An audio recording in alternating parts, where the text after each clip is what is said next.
Dulu kota itu kota sunnah, terkenal dengan nama kota sunnah. Ahlus sunnah banyak di situ. Selain dari ahli bid'ah juga ada. Dia di situ singgah. Maka disambut oleh orang. Orang belajar sama dia meriwayatkan hadis. Ya, di antara yang belajar Imam Muslim. Kemudian terjadilah fitnah di situ. Maka dia pun meninggalkan Naisabur, pulang ke kampung halamannya, ke negerinya Bukhara. Dia pulang ke Bukhara. Di sana ada Amir. Ya. Penguasa atau wali kota Bukhara atau gubernurnya. Ya. Amir itu minta kepada Bukhari agar membawa kitab sahihnya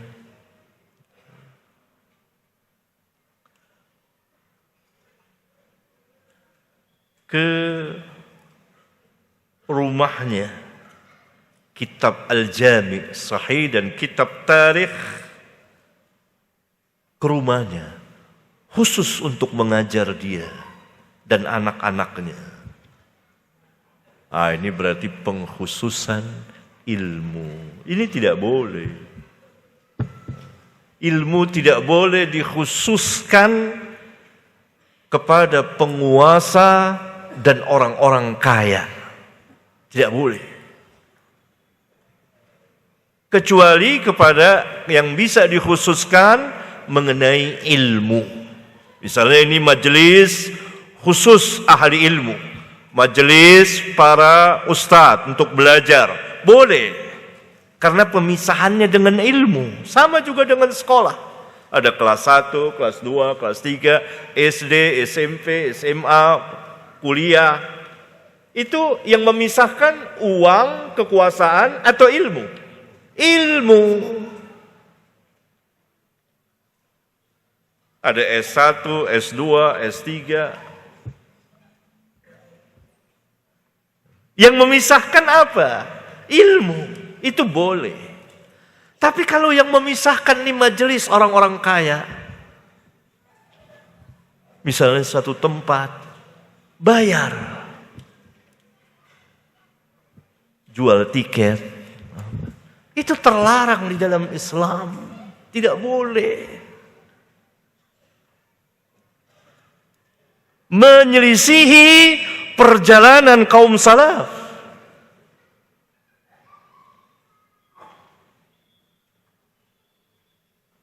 Nah, sekarang ada berbayar, tiket dijual seperti konser.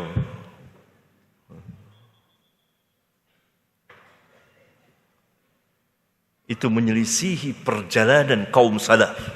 Tidak ragu lagi. Dan itu bukan atas nama sunnah. Pemisahan tidak boleh, pemisahan majelis tidak boleh dengan uang.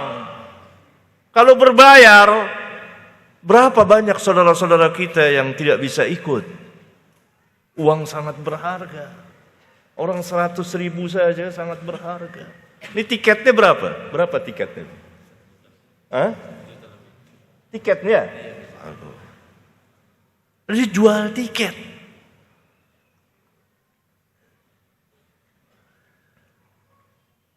Ini atas nama sunnah menyelisihi sunnah. Karena Nabi SAW tidak pernah memisah-misahkan orang dengan uang dan kekuasaan, kecuali dengan ilmu, dikhususkan oleh Rasulullah SAW. Ilmu yang bisa memisahkan. Perhatikan kisah Bukhari. Amir itu manggil Dia ingin sendirian bersama anak-anaknya belajar kitab Sahih Bukhari dan kitab tarikh. Agar aku dengar langsung darimu.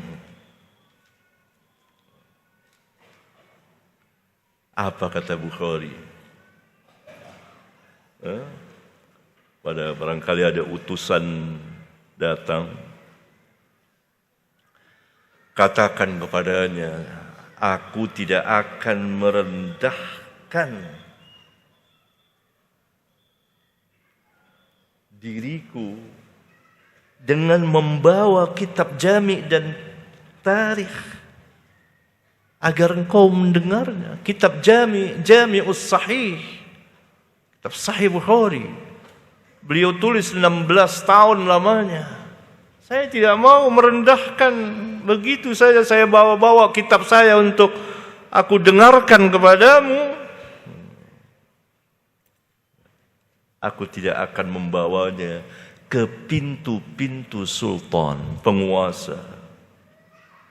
Jika dia punya hajat, Bukhari, sesuatu, maka silahkan datang ke masjidku atau ke rumahku. Silahkan.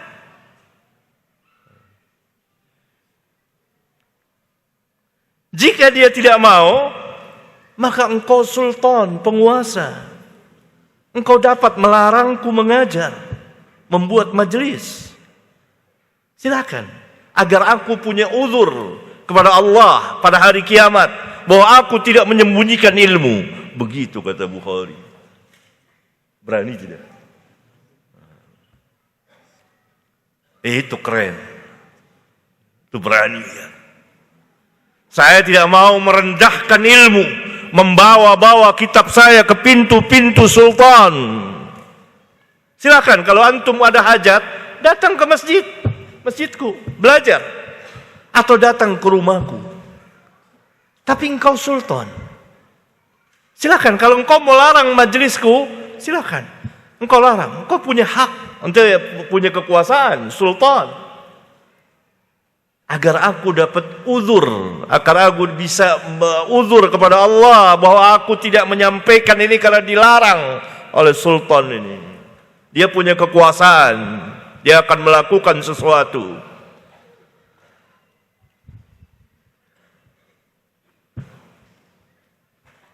Aku tidak akan menyembunyikan ilmu. Maka jadi liarlah antara Bukhari dengan penguasa itu. Bukhari diusir, keluar Bukhari dari Bukhara, singgah di satu tempat dan di situ beliau wafat. Begitu Bukhari. Dia tidak mau memisah-misahkan ilmu sehingga dia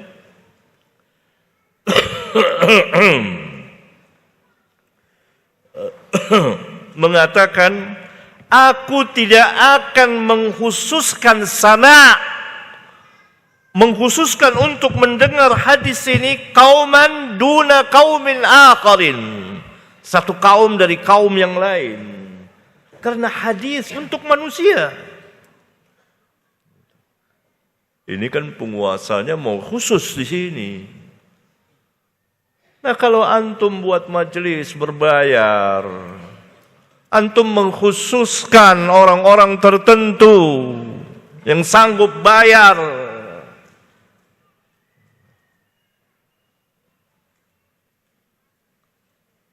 Itu bukan perjalanan Ahlus Sunnah. Apalagi antum buat seperti teater drama, antum bergaya dengan gaya ahli bid'ah.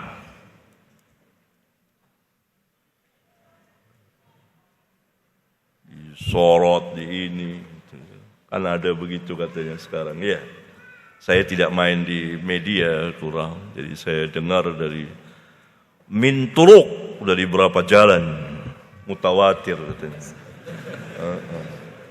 Ada begitu atas nama sunnah menyalahi sunnah.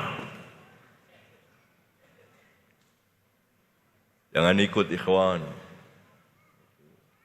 Itu pemisahan dengan uang. Tidak boleh. Yang dipisah itu dengan ilmu. Jadi majelis para pelajar ilmiah, majelis para ulama, ahli ilmu, majelis para asatidz. Boleh, karena yang memisahkan ilmu. Seperti Nabi SAW mengkhususkan sebagian sahabat dengan hadis. Dan Bukhari memberikan bab khusus tentang itu, bahwa pemisahan itu dengan ilmu. Bukan dengan uang, bukan dengan kekuasaan. Kecuali penguasa itu ingin meminta fatwa, ingin bertanya, boleh. Tapi kalau khusus, tidak yang lain, datang ke masjid atau ke rumahku, kata Bukhari. Kejadian yang sama, kalau Bukhari ini amirnya marah dia, gengsi, marah dia, diusir Bukhari, keluar. Ya ini dia tidak langsung demikian, tetapi dia persempit mungkin gerak Bukhari, dan terfitnah, difitnah, tertuduh, dituduh. Mau tidak mau, Bukhari keluar. Berarti pengusiran secara tidak langsung, tapi dipersempit. Keluar dari Bukhari. Bumi sudah sempit bagi dia. Dia singgah di satu tempat dekat Samarkand. Dari Uzbekistan ada daerah Samarkand. Sebelum Samarkand kalau tidak salah.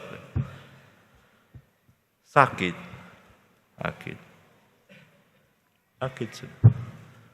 Lalu dia baca doa, dia minta hadap kiblat, doa, meninggal. Tidak banyak orang, hanya satu, gharib. Ditinggalkan oleh manusia. Tapi Rabbuna setelah kematiannya, sebagian musuh-musuhnya menyesal. Dan harum namanya terus sampai hari ini. Siapa yang tidak kenal Bukhari? Dia tidak mau merendahkan hadis. Dia tidak mau memisahkan satu orang dengan orang yang lain karena kekuasaan, karena uang. Kejadian yang sama ada pada sahabatnya, Imam Abu Daud. Juga, oleh Amir juga. Tapi Amirnya beda dengan Amir Bukhara. Ini Amir Basrah. Amir datang ke Imam Abu Daud, minta 3 perkara. Pertama, agar imam tinggal saja di Basrah. Kata Imam Abu Daud, baik, saya tinggal sini, enggak masalah. Yang kedua saya lupa, tidak ingat sekarang. Yang ketiga, agar al-imam mengajarkan dia, sama seperti permintaan Amir itu, mengajarkan dia kitab sunannya, kitab hadisnya. Kata Imam Abu Daud, kalau ini enggak boleh dihususkan. Nah, Amir ini tahu diri, enggak boleh, taat dia. Tidak marah-marah, tidak gengsi. Kata Imam Abu Daud, enggak boleh mengkhususkan ini di rumah antum. Sama kejadiannya dengan Bukhari. Begitu para imam kaum salaf, tidak mengkhususkan orang. Lihat di masjid ini, siapa saja bisa hadir. Ini majelis. Antum buat majelis di satu tempat, orang-orang awam ngumpul, orang-orang kaya yang bisa bayar duit. Itu pemisahan, menyalahi perjalanan kaum salaf. Saya tidak ragu lagi, bagi saya. Hati-hati antum.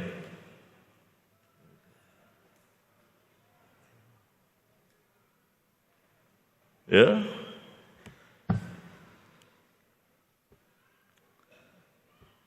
Apalagi antum hadir spot, disorot seperti di teater, seperti di drama. Dan kalau di tempat-tempat teater, di drama seperti itu, disorot. Itu antum bergaya dengan gaya ahli bid'ah. Apa? Ta'zimus syuyukh. Untuk membesarkan syuyukhnya. Bukan dakwah, ad-da'wah ilallah.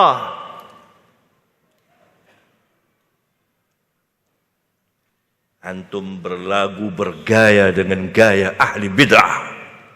Saya tidak ragu lagi, karena begitulah sebagian dari ahli bid'ah agar dibesarkan oleh murid-muridnya. Ta'zimus syuyukh.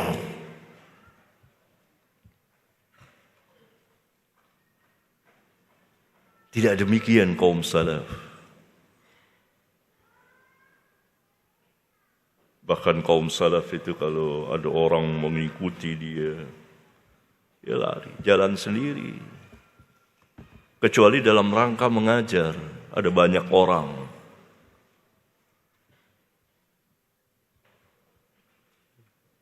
Ya, nah ini menyalahi sunnah atas nama ahlus sunnah.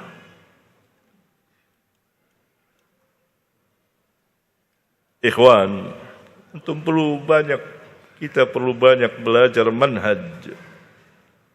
Nah, kalau antum pengajar, antum mengatasnamakan ahlus sunnah, tapi antum belum cukup ilmu,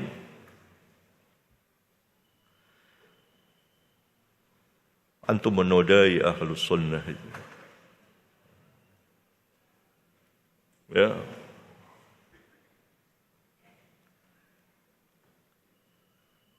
Latihan. Ya. Buat majelis yang berbayar. Ini tidak bisa dikiaskan dengan sekolah yang berbayar, pesantren yang berbayar,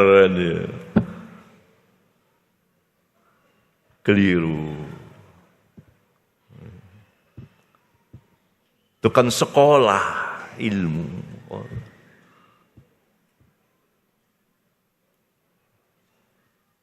Ya, masa dikiaskan begitu.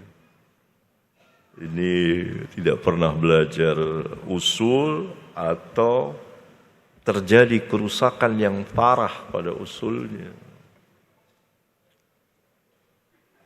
Ya, ini dia.